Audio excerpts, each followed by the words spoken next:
This is where the fun begins. Hey everybody, welcome back to the channel. My name is CT Bricks and welcome on in to my Anakin's Jedi Interceptor comparison. Now, it is worth noting, first off, that this guy right here, the 2005 model, comes with a Vulture droid. So an extra level of playability right there that I very much do enjoy. But yes, let's start off with the 2005 model here. This set retailed for $20 US at the time. It came with one minifigure and a lone R2-D2 head. Unfortunately, it didn't come with any bodies like these ones did. It was just the head. Pretty solid. One key thing to note is that this one has landing gear instead of the other ones that do not have landing gear. So yeah, we'll get into that later on. But yeah, this set comes with 202 pieces, and it actually comes with an extra playability feature, and that is that it comes with a Vulture droid, so you can have like a dogfight or whatever. So pretty nice there. I like that a lot about that one. But moving on to the 2014 model here. This set retailed for $25 US at the time. This set I got brand new at the time when this was released. Unlike this one, I got this used recently for like $50 or something like that. I don't remember. But yes, this guy is pretty nice, pretty cool minifig here. A more accurate Anakin Skywalker compared to this one with the old weird hair that they used back in 2005. But this one is a lot more accurate and also comes with an R2-D2, but we will get on into the minifigs later. This is just a overview of the sets here. I just wanted to point out that these two are drastically different because this is a 9-year gap. This is from 2005, moving on to 2014, which is pretty cool. They made a lot of differences, as you can see. Definitely used a lot of different techniques and different building styles that I do enjoy. This was a fun build back at the time when I bought it. And moving on to the 2020 version, this set retails for $30 US, and you can get it at your local Walmart or wherever you can find it. It's pretty easy to find. But yeah, these figures are pretty neat. Inaccurate torso, but we'll get into that later. R2-D2, pretty nice. This set is very different from the other ones. Well, not very, but it has a lot more details in which we'll get into later. Definitely a little bit different than this one and a lot more different than this one. But anyways, let's get on into the minifigs. Taking a look at the minifigs here, first off we have the 2005 Anakin Skywalker. This is just a plain standard minifigure here, not too much to talk about. He's got a simple print on his torso. He also has a shiny metallic lightsaber hilt, which is very nice. I really like those old style lightsaber hilts. Those are my all-time favorites. Unfortunately, we don't have them anymore. We just have these crummy little non-shiny ones, but that's okay. As you can see, his hairpiece is drastically different from the other guys, as we'll get into shortly. He obviously has his black hand to represent that he is missing one, and that's just his robotic hand. Pretty nice all around. He also has a headpiece thing right there. Pretty nice. A lot less detailed than the other ones, which is perfectly fine. This is 2005 after all, so let's get a little close-up of the 2014 version. All around, pretty solid minifigure. Actually, probably my favorite out of the three. He has a very nice torso piece and leg pieces. They're both printed very nicely. He's got a black hand as well. Got a more accurate hair piece going on here. Also, the communication piece on his head look very nice. Way more accurate than the previous version. Now, taking a look at the back side of his head, he has two prints, of course. He's got a happy one on the back here and a more stern looking face on the other side. I don't know why I actually have that reversed. Usually I like to display my figs happy. I'm not sure why I did that. But yeah, pretty nice figure all around. No arm printing, which is fine. His hairpiece is nice, more accurate to what he actually looks like. Way better than this version here. He just looks more girly in this style. But yeah, moving on to the 2020 version. Now I have a lot to say about this figure. He has the burnt torso piece, which is not accurate at all to the scene in which is shown on the box, and also the fact that he is not supposed to actually have this starfighter at the point in time where his torso would be all burnt up.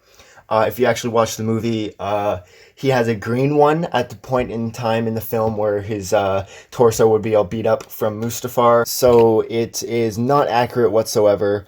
Also, the reason why I'm not showing the green one here is because I'm only going to be comparing the yellow ones.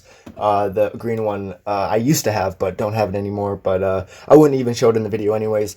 But yeah, anyways, sorry I just had to talk about that for a quick second there. But yeah, inaccurate torso that I am not a fan of whatsoever. The head is actually pretty similar to the other one. This is the main head for both. One has mouth open, one does not. The back side here is more angry. He also has the headgear piece right there for communication purposes. But anyways, yeah, all around pretty solid figs here, except for the inaccurate torso that I explained earlier. I do not like it whatsoever because it is inaccurate. But yeah, also the R2-D2s are both the exact same. Starting 2014, I'm pretty sure they started using the same R2-D2s for every set that he's in. So there's not much to talk about there. They're both the exact same, except for this R2-D2 here. This is the classic R2-D2 that doesn't have the full silver head, unlike just like these guys. But yeah, this doesn't even count as a minifig anyways because they only included the head. So yeah, with minifigs out of the way, let's get on into the detailing of the ships itself. So this guy right here is very flimsy and yeah, for 2005 it was very flimsy, and it's just a lot of like weird connected plates that's just like really thin and very wobbly. Like right here, see, it's just not as sturdy as the other models for sure. One thing to note is that this model actually has landing gear, unlike the other ones. So that's just a neat thing. I actually really like that aspect of this model here. The landing gear actually makes the set look way more accurate and just generally like a lot more pretty when it's landing. Those ones are just kind of sitting there. But yeah, as I mentioned before, this is just the R2-D2 head. See, there's nothing on the bottom. It looks actually kind of weird, but I don't mind it all too much.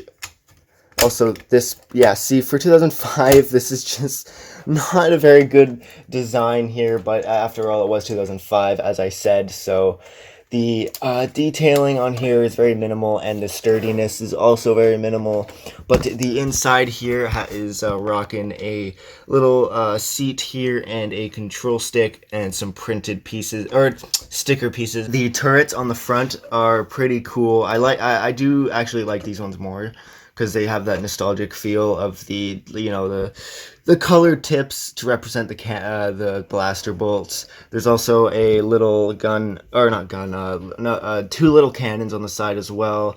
There are stickers on the inside of the wings. Pretty cool. I did buy the set used, and surprisingly all the stickers are actually still intact and still in decent condition, and they are put on properly as well. I did check to make sure. This one is kind of off center, as you can see. Kind of unfortunate, but that is okay. If it were me that were doing the stickers, they would have been on better, but that is okay. These are really cool printed Republic logos. I do like that a lot.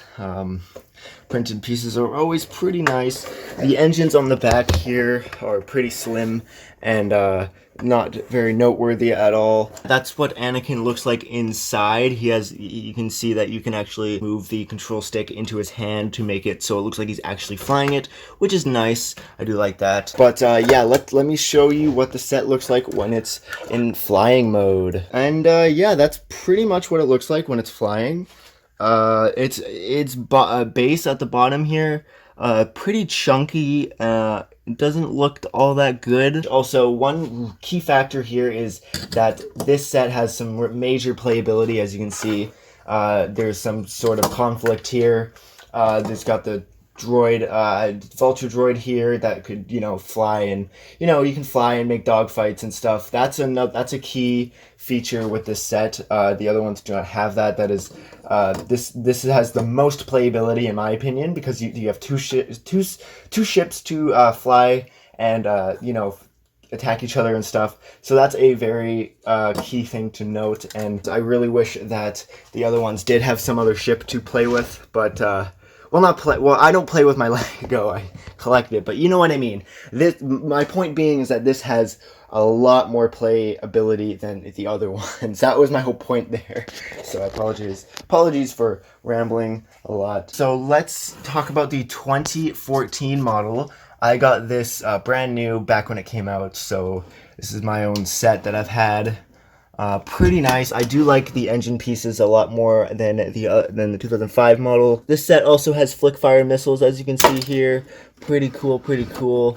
The cannons here are a lot more detailed than this one, but I do tend to prefer this one just for the nostalgia aspect of it. This is a nice printed piece right here, and this is a stickered piece, and of course there are stickers on the inside of the wings just like the previous model. The cockpit inside has a printed control panel. It looks pretty decent and I don't mind it too much. The seat here is pretty cool. There's also some clips here to actually put your lightsaber in, which I do like that.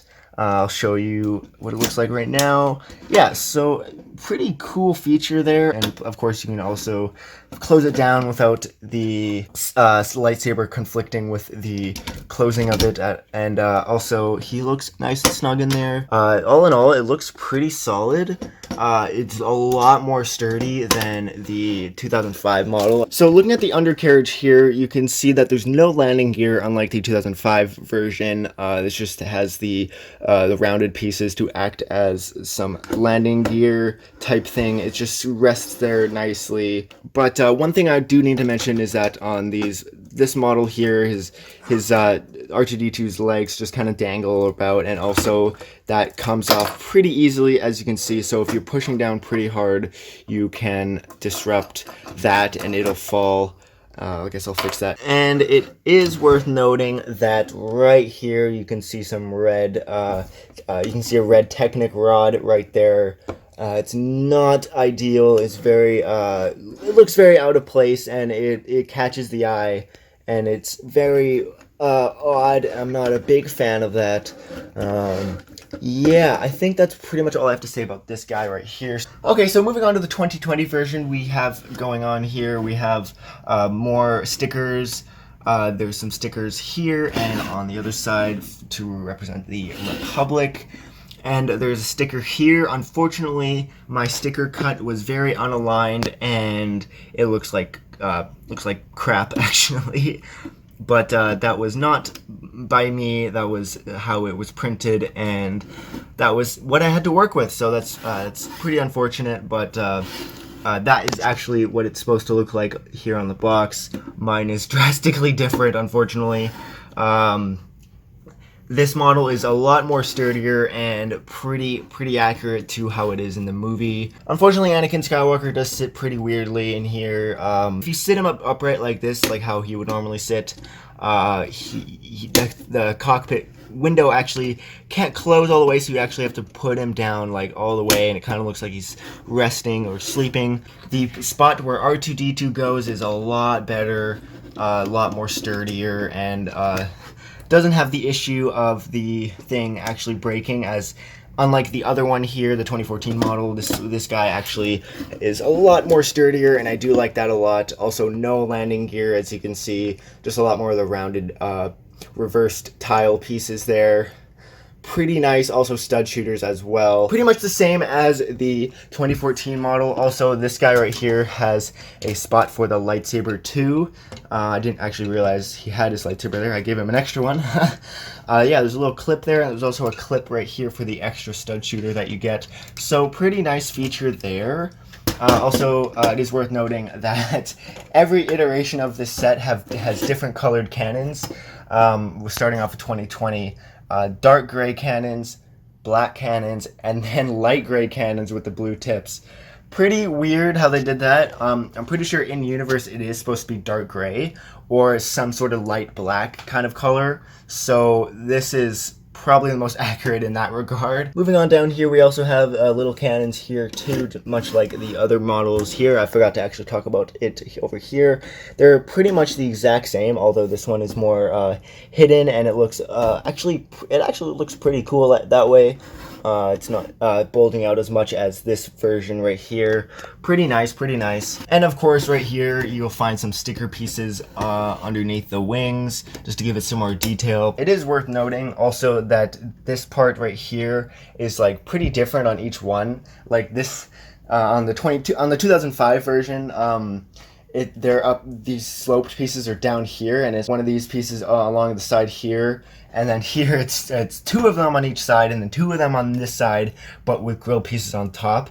It's pretty weird. It's a pretty weird design choice to change it up so many times, but I don't mind it at all. It's just something to point out, I guess. Oh, and another thing to note is that on each model, right, underneath the wings, you can see that there are differences. So right here, it goes all the way through. There's no plate there. There's just a hole, and then here there's also a hole on each side too, but on this side there isn't, which is also another weird design choice. I'm not sure what it is in universe. Also, the Vulture Droid fell.